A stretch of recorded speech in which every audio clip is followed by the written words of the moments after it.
Selamat datang di Geografi Channel. Kali ini kita akan bahas mengenai aspek, pendekatan, dan prinsip geografi. Yang pertama adalah aspek geografi. Geografi adalah ilmu yang mempelajari tentang bumi, namun hal itu masih terlalu luas. Oleh karenanya, pengertian aspek adalah penyederhanaan ruang lingkup geografi yang sangat luas dari ilmu yang mempelajari bumi secara keseluruhan, kemudian disederhanakan, yaitu disebut sebagai aspek geografi.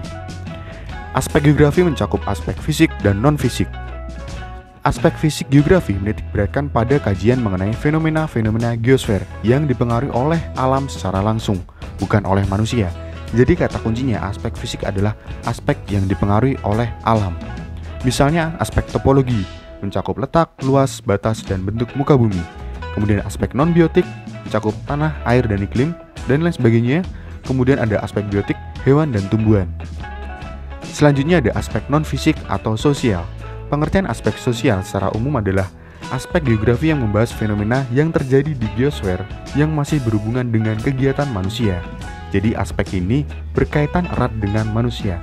Misalnya aspek sosial, mencakup tradisi, adat istiadat, komunitas, kelompok masyarakat, dan lembaga-lembaga sosial. Kemudian ada aspek ekonomi, yaitu aspek pertanian, perkebunan, pertambangan, perikanan, industri, perdagangan, dan pasar. Selanjutnya ada aspek budaya, mencakup pendidikan, agama, bahasa, dan kesenian. Ada aspek politik, pemerintahan, dan kepartaian. Kemudian kita akan membahas pendekatan geografi. Pendekatan geografi termasuk dalam objek formal. Di sini, pendekatan geografi adalah sudut pandang untuk mengkaji fenomena geografi dari topik tertentu. Jadi, pendekatan geografi adalah sudut pandang geografi, cara pandang. Ada tiga, yaitu pendekatan keruangan atau spasial, pendekatan kewilayahan atau kompleks wilayah, dan pendekatan kelingkungan atau ekologi. Yang pertama adalah pendekatan keruangan atau spasial, mengkaji fenomena geosfer pada suatu ruang tertentu. Kata kunci dari pendekatan keruangan adalah hanya membahas atau terjadi dalam satu wilayah.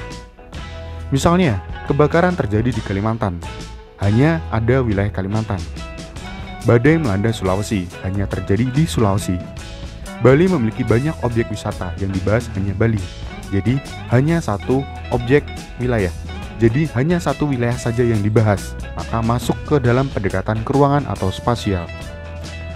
Kemudian, pendekatan kewilayahan atau kompleks wilayah, mempelajari persamaan, perbedaan, hubungan timbal balik, dan interaksi suatu wilayah dengan wilayah lainnya. Kata kuncinya, di sini ada dua ruang atau lebih yang dibahas, berbeda dengan pendekatan keruangan yang hanya membahas satu wilayah saja.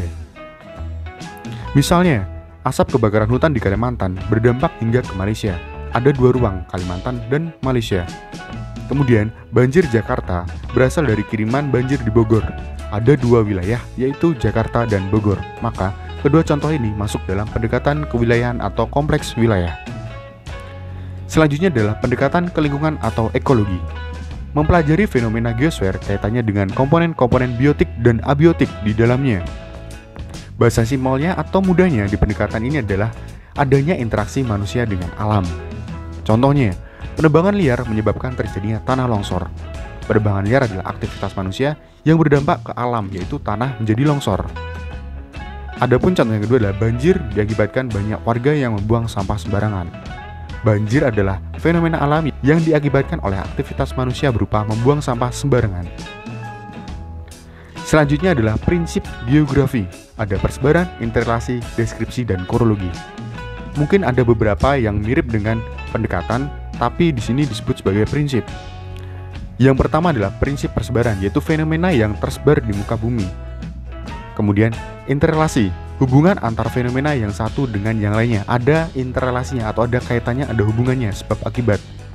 Kemudian deskripsi, menyajikan atau menjelaskan fenomena geosfer dalam bentuk diagram, grafik, tabel, gambar, dan peta. Kemudian yang terakhir adalah korologi.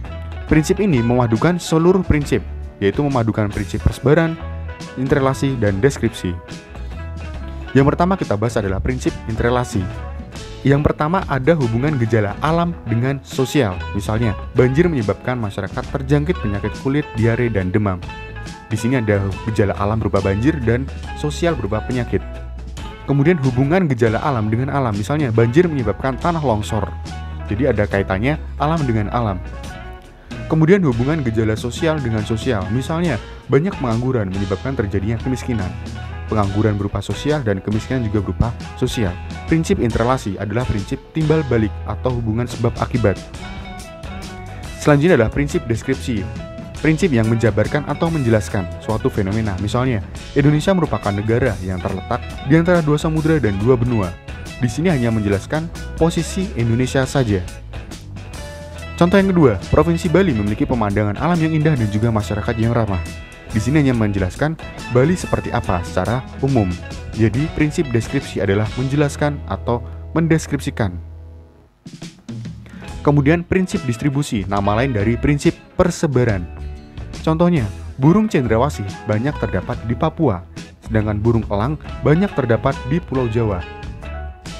Ciri dari prinsip ini adalah ada dua ruang atau dua hal yang dibandingkan tetapi tidak saling berkaitan. Misalnya di sini, di Papua ada cendrawasih dan di Pulau Jawa ada burung elang. Tapi tidak ada kaitannya antar dua kalimat tersebut. Karena jika ada kaitannya maka akan masuk ke dalam prinsip interrelasi yang merupakan prinsip sebab akibat. Misalnya lagi, penduduk di Jakarta terlampau padat. Berbeda halnya dengan penduduk di desa. Jadi, Jakarta padat, di desa tidak padat. Hanya menyebutkan dua ruang atau dua wilayah berdasarkan karakteristiknya masing-masing tanpa adanya keterkaitan atau timbal balik atau sebab akibat. Kemudian ada prinsip korologi, yaitu prinsip gabungan. Ini prinsip yang paling lengkap.